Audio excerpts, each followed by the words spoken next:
কি ব্যাপার, কাজের মেয়ে এই সময় ফোন দিল? স্যার একদম চুপ থাকবেন, একটা কথা বলবেন না।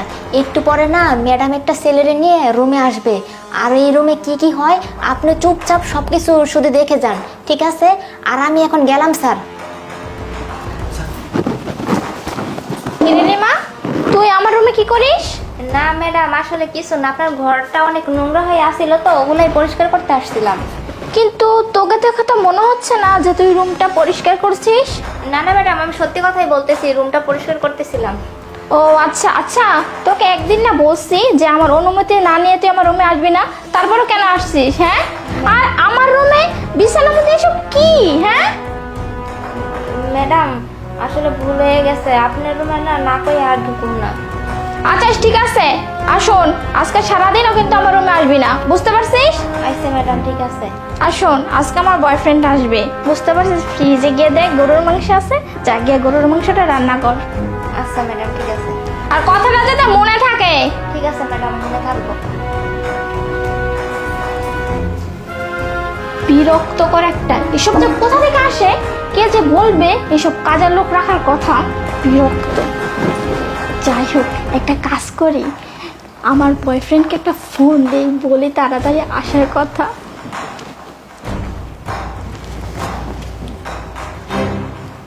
হ্যালো জান। হ্যাঁ জান, বলো। তুমি কোথায় আছো? এই তো আমি একটু কাজে আছি। তোমার কাজটা একদম বাদ দাও তো, একটা কাজ করো, তুমি তাড়াতাড়ি আমার বাড়িতে চলে আসো। তোমার স্বামী বাসায় নেই তো? আরে পাগল, আমার স্বামী তো বাসায় নাই, আমার স্বামী অফিসে গেছে, আর ওর আসতে আসতে তাও তো রাত 10টা বেজিয়ে যাবে, এত কথা বলার মতো সময় নেই। প্লিজ তুমি তাড়াতাড়ি চলে আসো। ও আচ্ছা, তাই নাকি? আচ্ছা, আমি তাড়াতাড়ি কাজ শেষ করে আমি তাড়াতাড়ি চলে আসতেছি। ওকে ওকে, ঠিক আছে, বাই বাই। আরে জান। আরে জান, চলে আসছো? তুমি কল দিলে আর আমি আসবো না, এটা কোনো কথা? তোমাকে কখন বলছি তোমার সবসময় খালি কাজই থাকে না? আরে বোঝো না, কাজও তো করতে হবে। তাই বলে কি আমার থেকে বেশি দামি কাজ না? আরে সমস্যা নাই, সব কাজ ফালাই থেকে চলে আসি, বুঝছো? আচ্ছা, তুমি বলছো না, তুমি বলার সাথে সাথে আমি চলে আসবো। আচ্ছা, তোমার স্বামী কখন আসবে আবার? আরে পাগল, আমার স্বামী আসতে আসতে তাও তো সন্ধ্যা হয়ে যাবে, আর তুমি এত চিন্তা করো কেন, আমি আসি না। না, তাও একটা ভয় হয়, বুঝো না ব্যাপারটা? আরে বাবা, যদিও থাকতো সমস্যা হতো আমি কি তোমাকে আসতে বলতাম? আর আমি কি চাই যে তোমাকে সমস্যায় ফেলবো বোকা? আচ্ছা, ভালোই হয়েছে তাহলে নাকি? হ্যাঁ, অনেক ভালো হয়েছে যে আমার স্বামী নাই, অনেক দিন ধরে তোমার সাথেও দেখা হয় না, কিছু না। ম্যাডাম, আসলে কি স্যার কি এখনো থাকবে, রাতেও কি থাকবে? আমি কি রান্না একবার বসিয়ে দিব? এই অসভ্য, তোকে তখন কি বলছি? হ্যাঁ, কান দিয়ে কি কথা যায় নাই? তোকে বলছি যে অনুমতি না নিয়ে আমার রুমে আসবি না, কেন আসছিস? হ্যাঁ, আর আমি কি তোকে বলছি যে তোর স্যার থাকবে কি থাকবে না এসব কথা জিজ্ঞাসা করার জন্য? হ্যাঁ ম্যাডাম, যদি রাখতে থাকে তাহলে রান্নাটা একবারে বসিয়ে দিব, তো এর জন্যই। তোর স্যার থাকবে না, শুধুমাত্র এখন কারোর জন্য রান্না করবি, যা। ঠিক আছে। এখনই কিন্তু রান্না বসাবি। এসব কাজের লোক তোমার রাখার দরকার কি বাসায়, বলো তো? আর বলবো না, আমার একটা স্বামী একটা পাগল রাখছে, ও কাজের মেয়ে একটা পাগল, সবসময় বিরক্ত করে, খালি ঝামেলা তৈরি করে, দেখতেছো? অনুমতি না নিয়ে রুমে চলে আসে। বদমাশ একটা। আচ্ছা ঠিক আছে, এসব কথা বাদ দাও, তুমি রাগ করো না, ও এরকমই। আচ্ছা ঠিক আছে। আচ্ছা, আর শোনো, আজকে কিন্তু আমি তোমার জন্য ফেভারিট জিনিস রান্না করতে বলছি। কি রান্না করবে? গরুর মাংস। আচ্ছা ঠিক আছে। আরে কি হচ্ছে এটা? কাজের মেয়েটা তো আমাকে এর আগে অনেকবার বলছিল, কিন্তু আমি কাজের মেয়েটার কথা বিশ্বাস করিনি। আজকে তো নিজের চোখেই দেখলাম আমার বউ একটা বর পুরুষকে বাড়িতে ডেকে নিয়ে এসে সব কি করতেছে, তা আবার আমার বেডরুমে। না, আজকে তো ওর খবর আছে, আজকে ওকে আমি হাতে নাতে ধরবো। এখনই দেখতেছি ওর কি অবস্থা করি আজকে আমি। আচ্ছা, আমার এখন যাইতে হবে, বুঝছো? অনেক সময় ধরে আসছি।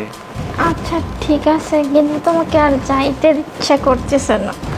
আরে সমস্যা নাই, আবার তো আসবো নাকি, একবারে তো আর যাচ্ছি না। আচ্ছা ঠিক আছে, তাহলে যাও। আচ্ছা ঠিক আছে। আরে বাবু, সাবধানে থাকবো কিন্তু। আচ্ছা ঠিক আছে, আমি যাই তাহলে। হ্যাঁ, আচ্ছা। কি দরকার যাওয়ার? কি দরকার যাওয়ার? আজকে থেকে গেলেই তো হতো, তাই না? এত তো যাওয়ার দরকার ছিল না। শান্তা, কি দেখলাম এটা আমি? কে এই ছেলে? আরে নয়ন, তুমি যা মনে করতেছো তা কিন্তু না। আর তুমি এই অসময়ে যে চলে আসলে অফিস থেকে। ও, আমার বাড়ি আমার ঘর, আমি অসময়ে আসছি না। আমার বাড়িতে আমার কখন আসবো না আসবো সেই কথা তোমাকে আমার বলতে হবে, যে সময় অসময় লাগবে আমার। তুমি একটা ছেলেকে ডেকে নিয়ে এসে বেডরুমে বসে তার সাথে হাত ধরে গায়ের সাথে গা দিয়ে গল্প করতেছো, শরীরের সাথে শরীর মেশাচ্ছ, আর আমাকে বলতেছো আমি অসময়ে চলে এসেছি। অবশ্য তুমি ঠিকই বলছো, আমি অসময়ে চলে আসছি। তুমি কি মনে করছো? হ্যাঁ, আমি কিচ্ছু জানি না, আমি সব জানি। ওই যে দেখো এখানে ভিডিও কল চলতেছে, আমি এতক্ষণ অফিসে বসে বসে ভিডিও কলে সব দেখছি তুমি কার সাথে কি করতেছো। না, ওই কাজের মেয়েটা যদি আজকে না থাকতো আমি তোমার এই শয়তান রূপটা কখনোই দেখতে পারতাম না, বুঝতে পারছো? না না, শোনো না প্লিজ, আসলে আমি এইসব কিছু বুঝতে পারি না। ও, বুঝতে পারো নাই তাই না? কি আমার সোনার পাখি রে, বুঝতে পারি। এই, দাঁড়া, ও তো পালিয়ে গেছে, ও তো পালিয়ে গেছে, এখন তোর কি হবে? নয়ন না না নয়ন, প্লিজ এবারের মতো মাফ করো। চুপ, বিয়াদব! কাজের মেয়েটার গায়ে হাত দিছিস, কাজের মেয়েটাকে মারছিস, ওকে এখানে বসে বসে বলতেছিস আমার বাড়িতে ফিরতে সন্ধ্যা হবে। সন্ধ্যা হবে আমার বাড়িতে ফিরতে, না? বেয়াদব মহিলা, কথাকার, নির্লজ্জ, চরিত্রহীন। তোর মতন মেয়ে আমার লাইফে আর দরকার নেই, বের হ, নয়ন, বেরিয়ে যা আমার বাড়ি থেকে। নয়ন প্লিজ। আমাকে উত্তেজিত করতে বাধ্য করিস না, বের হয়ে যা। তোর মতো কাল লাগানি চরিত্রহীন মেয়ে আমার প্রয়োজন নেই, বের হ, বের হ আমার বাড়ি থেকে।